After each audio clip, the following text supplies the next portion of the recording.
Meanwhile, Zambia's newly appointed finance minister has pledged to conclude talks with the IMF on lending programs by October, as he seeks to pull the southern African country out of its protracted debt crisis.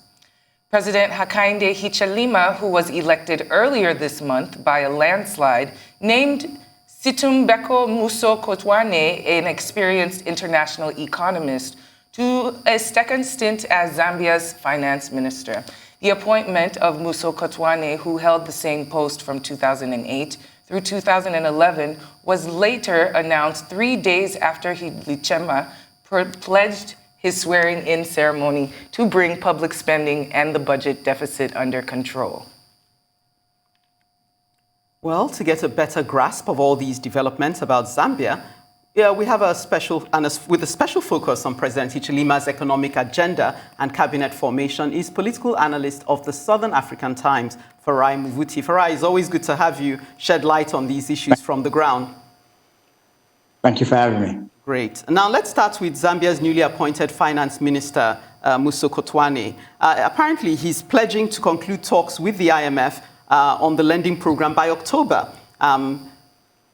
What can we expect to be tabled at these talks by way of a way out of the debt crisis? Well, yet again, thank you for having me. I think the expectations can be lowered. I think we're going to see a continuation of an economic policy that is neoliberal, if you will.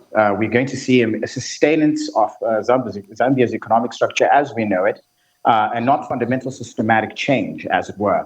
The finance minister, who has, of course, extensive experience with working with the IMF, will simply restructure the debt, but it will still speak to, but what is, I suppose, what is yet to be seen is, will he speak to the economic structural issues? The three fundamental issues that I would highlight in this particular instance would be: will they be able to address the over-reliance on raw materials? In particular, Zambia does not have a wider array of raw export materials. It relies heavily on copper.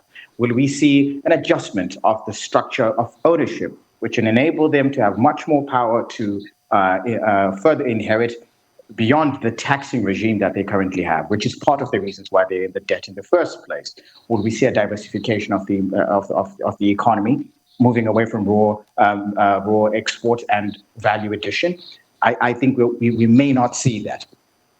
Secondly, will they equally deal with the high or the overtaxed employment that we see, which equally leads to a low local expenditure?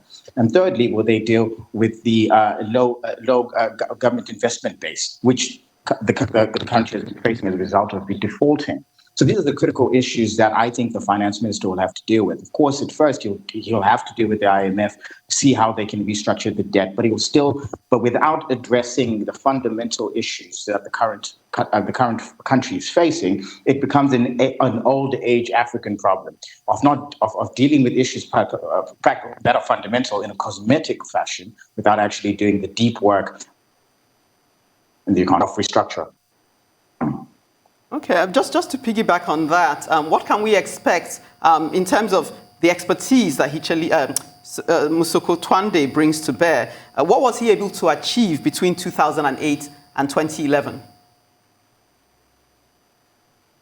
Well, he maintained the market fundamentals within the context of being able to borrow. He was able, of course, to expand it in terms of Zambia's economic performance on the world stage markets. But as I said, these things do not speak fundamentally to structural adjustment issues, which the economy needs. So he was able to maintain the economy to ensure that there was fiscal discipline, to do the normal work that most people of his background tend to do, which is maintain economic structures that are already pre-existing. But he didn't introduce any radical sort of shift that one would hope. So I'm assuming, but based on him being hired, is that the issues that the president wants to be addressed is the fiscal challenges, the debt structuring issues, but which are discussions. He's going to be given a team from the IMF or look at how they can manage the debts. Some sort of an agreement will come into place. But what it does is it simply kicks the debt. Either they restructure and have a sort of short-term austerity measures that will be put in place to ensure that the government can deal with the issues of fiscal discipline, deal with the issues of the sort of contracting that they have sector. But all this will still not speak to, as I keep saying, the fundamentals, the market fundamentals, which require a deep dive into the structural issues of ownership, the structural issues of that will lead to employment if the employment is going to be created. But if it's a maintenance of the current market structure as we know it, then unfortunately, it will simply be cosmetic changes, but not fundamental. Now, if the budget is in such a critical situation, how will it be possible to provide these 3 meals a day to all Zambians as promised? Will that be possible? Well, this is yet to be seen. But one of the areas that I think, one of the problems that we'll see, it's a problem, but equally in the short term, it will work well for Hichilema. They will have a debt injection. The IMF already has promised an SDR, which will boost government's Zambia's external reserve in terms of foreign currency reserve. But it is that over reliance on aid that literally will just look at it from a short-term perspective, but not look at the long-term fundamental issues that require to be changed. In order for these things to change, Zambia would need to own its mining structures. It would have to own its mining deals, which currently it doesn't. The work that was done in the past to sort of buy off its assets from Glencore, for example, were leading to that particular work, which requires time. But based on the finance minister's own experience, there will not be radical economic transformation in Zambia. There will be a maintained structure of reliance on aid, reliance on export, and a low basic manufacturing sector, as well as tourism. Without diversifying the structure of the economy, they may be able to get a 3 meals a day in the short term, but will it be sustainable? This is yet to be seen. Okay, FARAI, let's turn to the issue of the new appointments of military chiefs and police commissioners. Apparently, HH was a victim. Apparently, he was arrested a dozen times by the police. And clearly, it's something that's personal to him. But how central is the issue of police, do you say, is it brutality? Is that the right word? How central is that to the Zambian polity? I suppose I don't think much can be read from the current changes that he has made. I mean, if the changes were real changes, we would have seen some sort of code of conduct introduced to policing, to the military, in terms of its practice, internally, systematic changes. What we've seen is simply changing of faces, but not necessarily the changing of practice. So one may simply argue that he's merely consolidating his power as he works towards implementing some of the economic policies that he promised he would put in place. So it's purely a power consolidation rather than anything else. Will it have an impact in terms of his stay? Not at all. I think he simply organizes the security sector in a manner that he believes will work best for change.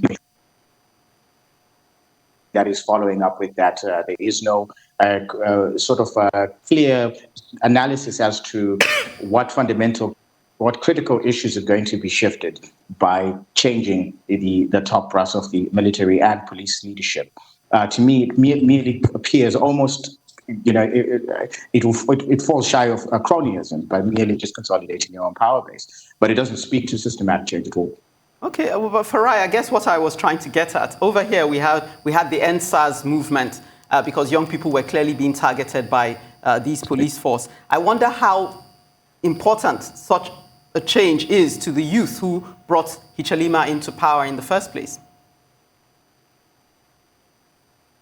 I mean, the change, and the two issues are very fundamentally separate because in one respect, you had a government sort of responding to that issue by, of course, changing the faces. But the critical question is, what are the policies that followed up? Are there many changes in that regard? Zambia didn't face that sort of remnant revolutionary approach to dealing with its police brutality issues because clearly it wasn't that much of a concern.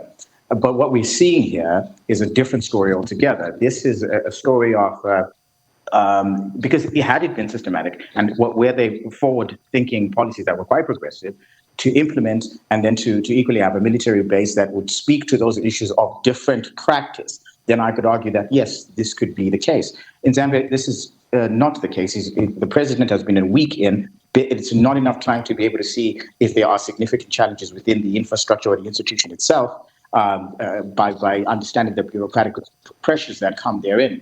And with that limited time, it's very difficult to argue that this is a well thought out process that is nothing outside a shifting or rather wanting to consolidate his own power base by ensuring that the people that he has in security are people that he can trust. So in terms of the government youth, Zambian youth, if they are to read it beyond that, beyond just a cosmetic change, unfortunately, time will tell a different story.